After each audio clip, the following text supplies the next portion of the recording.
All right, we're jumping right into one of the most intense, high stakes confrontations in the entire Book of Mormon. So, picture this. You've got a lone prophet, his name is Abinadi, and he is on trial in front of the corrupt King Noah and his entire court. Now, they've already condemned him to die, but here's the thing, he has not finished speaking.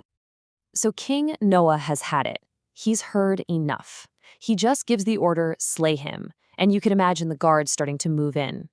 At this moment, with the sentence passed and the king's power on full display, it really looks like this is it. This is the end for Abinadi. But then something absolutely impossible happens. The guards, they just stop. They're held back by some unseen force. I mean, they literally cannot lay a hand on him. The king's power, which seemed so total just a second ago, has slammed into a wall that it can't get through. And Abinadi tells them exactly why. He says, "Touch me not." He declares that he's under divine protection because he's on a mission from God, and that mission is not finished yet. So right there, in front of the most powerful people in the kingdom, he's basically saying their authority means nothing until his higher mission is complete.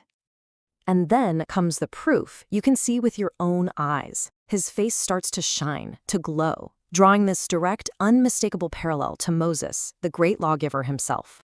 This isn't just about some invisible shield anymore. This is a divine endorsement. Abinadi is literally shining with the same authority as the man who delivered the very laws these priests claim to be experts in. So now that he has their complete and probably terrified attention, Abinadi pivots. He goes from defending his own life to prosecuting his accusers.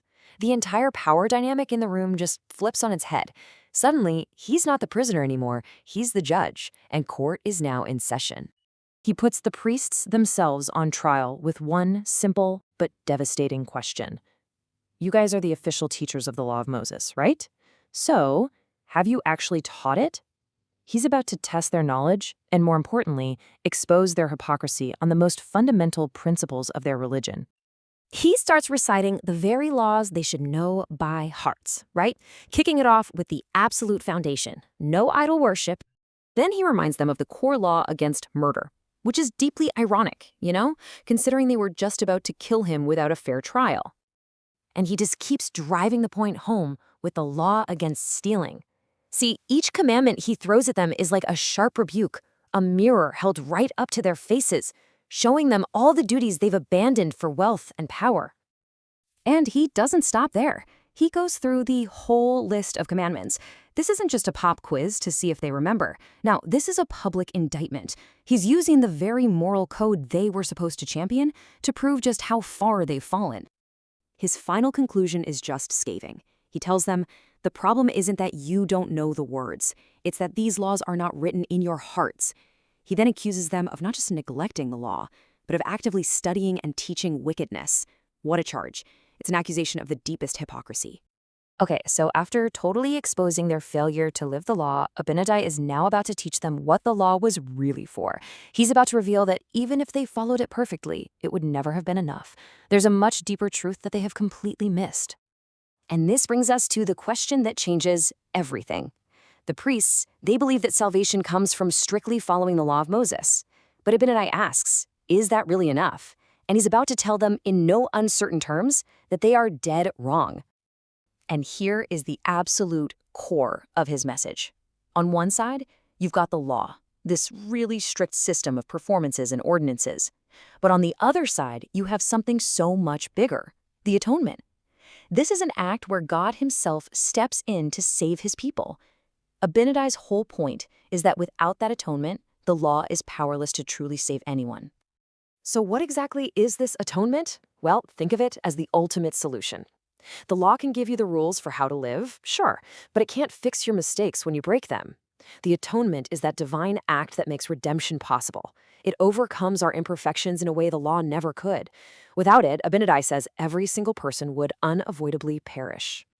And this, right here, is the key to understanding the law's true purpose.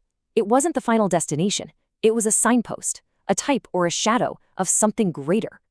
Every ritual, every sacrifice, every single ordinance, it was all designed to point people's minds forward to this future, incredible act of redemption. Then, in this really haunting final turn, Abinadi connects this huge cosmic idea directly to his own life. He explains that his personal fate, what is about to happen to him in that very room, is also going to become a type and a shadow. He looks right at his captors and tells them that whatever they do to him now will be a type and a shadow of things to come. In other words, his own unjust suffering and his death are going to be a symbol, a small reflection of the suffering of the very Redeemer he's been talking about. His martyrdom will be his final, powerful lesson. He finishes his sermon by quoting the ancient prophets, reminding these priests of prophecies they should have known all along, that God himself would come down to earth, take on the form of a man, and make the resurrection possible. And, this is the crucial part, that this Redeemer would be oppressed and afflicted, just like Abinadi is at that very moment right in front of them. And that leaves us with this final thought to chew on. Abinadi taught that an entire way of life, the whole law of Moses, was meant to be a shadow pointing to a greater truth. And it really makes you ask, doesn't it? What are the laws or the rules we follow in our own lives? Are they the final goal in and of themselves? Or are they too just shadows pointing toward a deeper reality that we might be missing?